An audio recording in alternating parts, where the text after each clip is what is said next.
Up next, it's a UFC women's flyweight division matchup.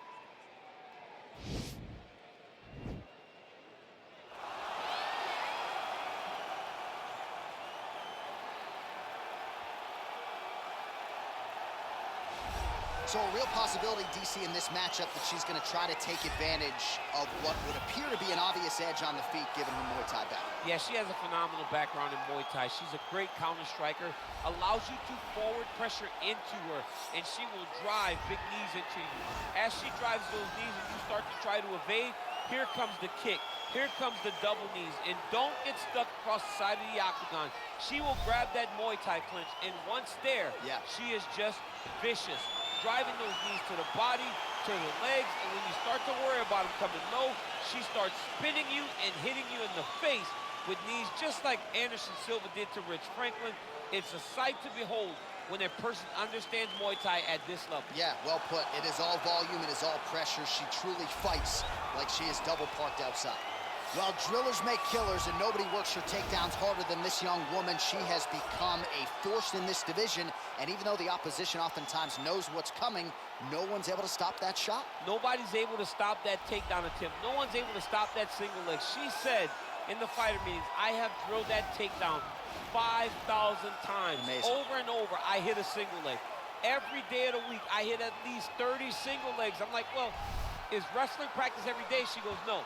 I just want to make sure that I have a skill that is so dominant that no matter how much you practice it, you are not practicing it enough to stop me from taking you down with it. It is truly crazy to watch her approach to getting that single leg off. And her ability to get her opponents off balance in a mixed martial arts setting, as special as anybody in the sport right now. We'll see how it goes for her here tonight.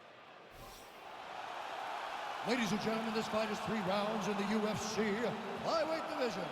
Introducing first, fighting out of the blue corner, a Muay Thai fighter holding a professional record of 19 wins, 2 losses. She stands 5 feet 6 inches tall, weighing in at 125 pounds. Taila Santos!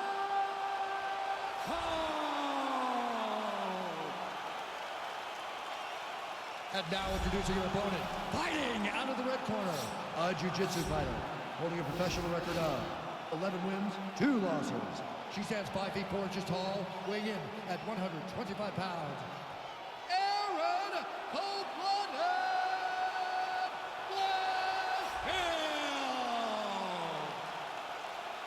And when the action begins, our referee in charge, Herb Dean.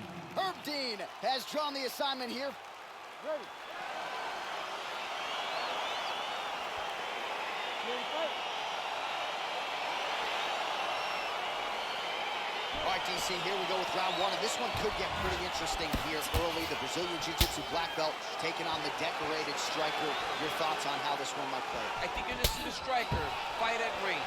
You're going to see her try to use her jab to keep her opponent away from her. Expect some front kick. Expect a lot of space-creating strikes to make sure that she's not engaging in the Jiu-Jitsu. The moment this fight gets to the ground, she's constantly in danger. If this jiu-jitsu player can get her hands around her opponent, she'll start to drag her to the mat and then start to ultimately try and find a way to finish the fight by submission. Oh, how good was that right hand? Beautiful connection by her there. Right down the pipe and right on the chin. Nice hammer fist.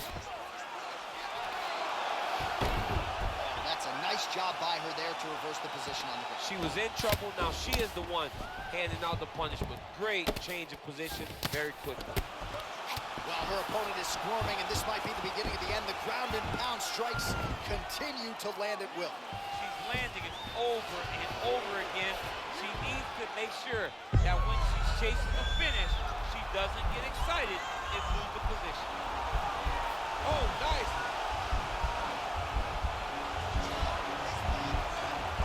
Oh, we're getting a finish here.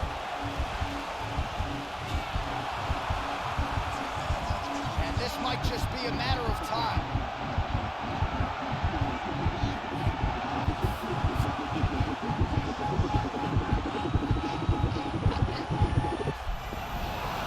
Wow. Come on, let's work. Well, you gotta stay busy from the bottom position. Can't falter here. She's doing a nice job. Strong bottom work here, staying busy. How good is her movement here on the ground, right? Shades of Ray Borg, just transitioning so beautifully. Yeah, she's so good at transitions and movement. Her ability is unmatched. All right, she's got her in a crucifix from top position here, DC. What are you trying to do with your legs to maintain control of that arm? You know, you got to take the knee, slide it over the top of one of the arms so that when they're bridging and turning, the arm is just going up and down your shin.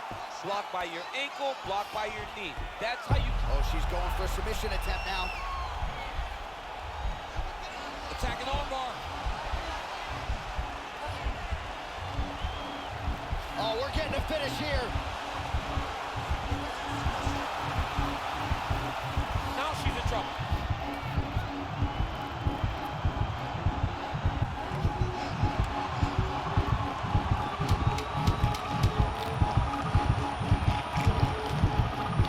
And there it is! Forward. Oh, my goodness. What a performance. Yeah, no doubt about it. That is some opportunistic grappling right there, and nice finishing instincts as well. You see a lot of fighters get the dominant position, but aren't necessarily able to lock up the choke or force the tap. No problem with her as she gets one of the bigger wins of her UFC career.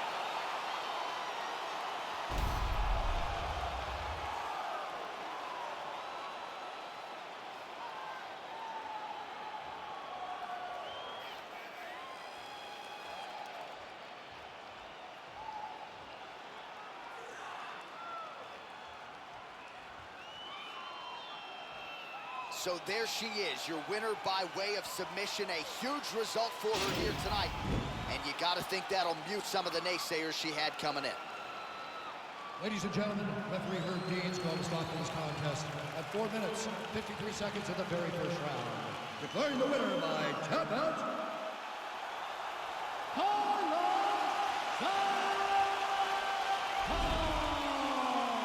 Well, it'll be standing room only at her after party tonight as she gets it done by way of submission. Thankfully, Daniel Cormier is on the list. I'll be on the outside looking. I mean, John, I got you. We're going in together. I'm not going in without my partner. But, man, she's a great grappler. She understands positioning so well, and she knows the moment